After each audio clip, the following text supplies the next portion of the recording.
আমাদের দেশে যেভাবে শতবর্ষী গাছকে নিধন করা হচ্ছে, তাতে করে ভূগর্ভস্থ পানি তার স্তর নিচে নেমে যাচ্ছে এবং পাশাপাশি এই গাছ কাটার ফলে পানির স্তর নিচে নেমে যাচ্ছে। পাখির যে প্রকৃতি যে পাখির যে তার বাসা কিংবা থাকা খাবার এগুলো থাকতেছে না, ছায়া দিচ্ছে না, বায়ু উত্তপ্ত হয়ে যাচ্ছে, পরিবেশ উত্তপ্ত হয়ে উঠতেছে, কঠিন অবস্থা হয়ে যাচ্ছে।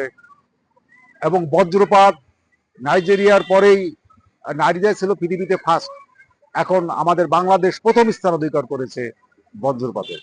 এর অন্যতম কারণ হচ্ছে, অনেকগুলো কারণের ভিতরে আছে, প্রাচীন বৃক্ষগুলো না থাকার কারণে প্রচুর পরিমাণে প্রতি বৎসর মানুষ মারা যাচ্ছে। এই শতবর্ষী গাছগুলো অত্যন্ত জরুরি ভিত্তিতে রক্ষা করা প্রয়োজন।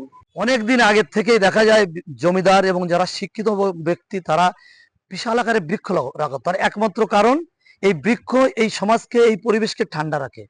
আর এই শতবর্ষী বৃক্ষগুলো আজ হারিয়ে যাচ্ছে বলেই আমাদের সমাজে এত গরম, আমরা চলাফেরা করতে পারি না, বিভিন্ন রকম সমস্যা দেখা যাচ্ছে। অতএব আমাদের সবার উচিত এই শতবর্ষী গাছগুলো টিকিয়ে রাখা। এই শতবর্ষী গাছগুলো টিকে থাকলে ভালো থাকবো আমরা, ভালো থাকবে পরিবেশ, ভালো থাকবে আমাদের পরবর্তী প্রজন্ম।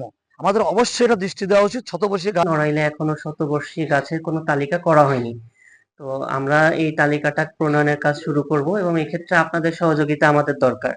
এবং এই শতবর্ষী গাছগুলাকে রক্ষার জন্য আমরা প্রয়োজনীয় উদ্যোগ গ্রহণ করব।